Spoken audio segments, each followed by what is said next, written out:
بسم الله الرحمن الرحيم الحمد لله رب العالمين وصلى الله على نبينا محمد وعلى آله وأصحابه أجمعين. maanta waxaan isugu nimid munaasabad aan ku wareejinayno lacagtaasoo ahayd $450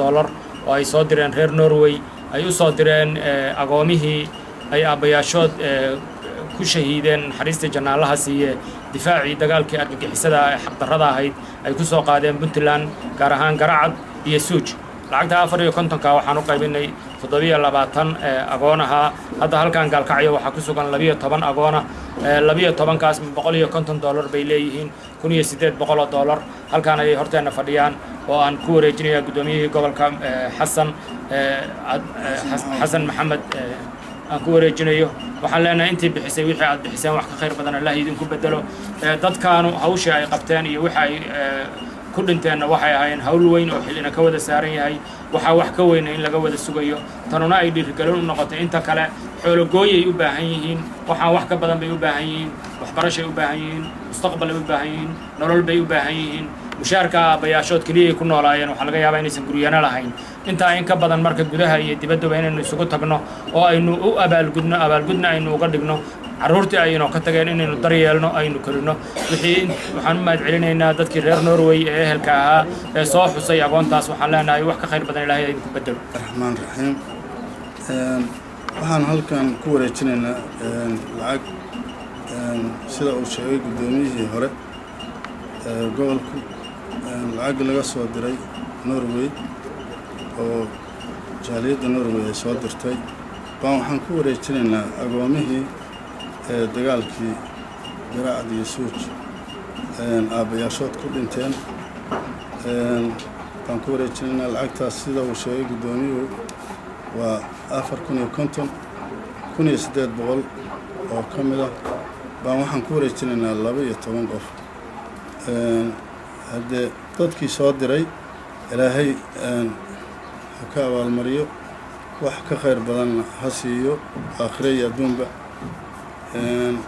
ilmahoodana ha ugu hagaajiyo. kuwa qaadanayana waxaan idin leeyahay waxaa idiin soo diray walaalihiin oo idin raba oo maaragtay raba inaad maaragtay si fiican ku noolaataan oo marka u duceeye. waa $1800 waa 12 qof tii kalena waa u dhiman tahay inta dhiman.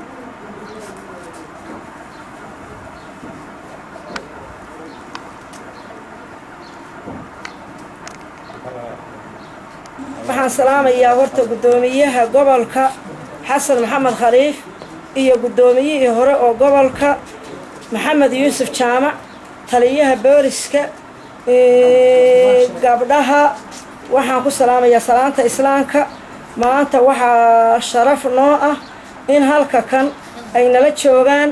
agoomihii mujaahidiinta ahaa oo aabbayaashood iyo wiilashoodii iyo odayaashoodii ay ku dhinteen dagaalkii gardarrada ahaa oo nala ku soo qaaday.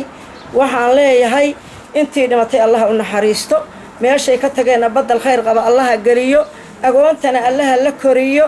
waxaan leeyahay walaalayaal waxaa idiin soo reey waa markii labaad mar saddexaad iyo mar afraadna shacanigeenu sida uu ahaa waynu kulmaynaa iyo in badan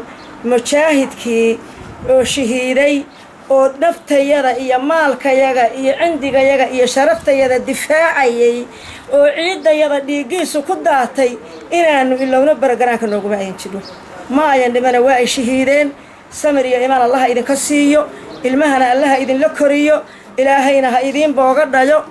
intaa waxaan leeyahay gabdhaha asayda sida oo agoonta wata oo walaalaha iya waxaan leeyahay walaalayaashayadii soo dhiibay wax badan oo baraka leh ilaahay ha idin galiya meeshaad ka soo qaadeen. ilaahay siduu idin sheegay lacagtaan ninka aad u soo didheen waa agoon waa gabar asaysida. gabdhaha hadda idiin muuqdo arki doontaan qaar baa asaysida mid waa hooyo oo beerka halwanaya ilmuhu waa yaryar agoomihii qaar baa jooga oo taagan oo nala jooga. waxa weeyaan hadda sidii ilaahay idin sheego waajibka habaad gudateen shukri calaa waajib. agoon qofkii wax tara iyo gabar asaysidoo walaashaaya ilaahay ha idinka farxiyo jannadii Allah idinka farxiyo wax kale oo idin dhahana garanaan mayno awlaadana Allah idinka asho meesha aad joogtaan oo awlaadda allaha diinta idinku hanuuniyo waxaan idin leeyahay mujaahidkii walaalkiinaha oo eedada adu ahaydeen oo habaryarta adu ahaydeen oo adeerka u ahaydeen oo ku shahiiday ciidda Puntland intaan isadu noqon mayso inta maqlaysana waa u sheegaynaa horena waanu u sheegnay midda uur kale hadda kuwa uur la nala fadhiya midda uur kale inaga ina sugaysaa annaga iyo idinka ina sugaysaa middaas ayda sidaahin inaan ka dhigna inaga ina sugaysaa dhaahinna inaga inaga sugayaan ma ahan intaani sadkoodii mujaahidiintii Puntland ka shahiiday sadkoodii intaani ma ahan in looga badiyo oo dawladda ogaato oo mushaarkoodii loo laba jibaaro oo taariikhda lagu qoro oo darbalayaasha lagu dhajiyo oo aan la ilaawin ayaan ka codsanaya dadka reer Puntland qof Allah qofkii Puntland arintaas ay qusayso waa hooyo dhashay wiilashii wiil kamida bismillaahir rahmaanir rahiim aan halkan ka salaamayaa madasha tay isugu timid walaalayaal hadalka ma badinayo dadkii xusay wiilashii macnaha naftooda huray iyo wixii ka dambeeyay dadkii xusay waanu mahad celinaynaa walaalayaal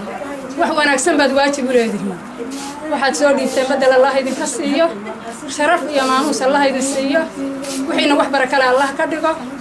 awlaadaad haysataan Allah idin xifdiyo taasi waa duco midaneed sida iyo ka siyaada iyo si ka wanaagsan baan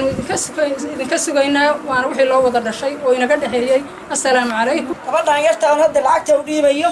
afar aqoon haysataa haddana waa xaamilo mujaahidkii midaabaa qabay asaybay sidaa hadda gabadhaasi waxaan nahay gabdhihii asayda siday oo wiilasha waxa weeye nimankii qabay iyo walaalahood ay ku geeriyoodeen dagaalkii marka dhammaantoon waxaan leenahay gabdhaha Soomaaliyeed meel kasta ay joogaan inay noo soo gurmadaan baan rabnaa difaaca Puntland ay naftooda u huraan dadka dalka jira iyo dadka dibadda